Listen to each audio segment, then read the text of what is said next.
Move করা যায় বাসায় দিকে আপনার বাসায় মেয়ে?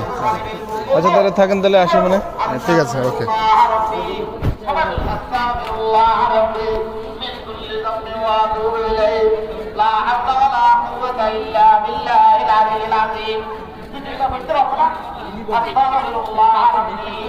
من كل ذنب واتوب اليه لا حول ولا قوه الا بالله العلي العظيم ويكبر بالله মসজিদে কেউ নাই, মসজিদে কেউ নাই, ইমাম সাহেব হয়ে গেছে, মুয়াজ্জিন সাহেব হয়ে গেছে। এবার আমার গুনার কথা আমি ছাড়া কেউ জানে না, আমার গুনার কথা আমার বউ জানে না, আমার বন্ধু জানে না, কোন জায়গা কোন করেছি আমি সবগুলা জানি। আজকে মসজিদে কেউ নাই, একদিন সবগুলা গুনার গুলা একটা আল্লাহর দরবারে হাজির দিই। এবার আল্লাহর দরবারে গুনাহ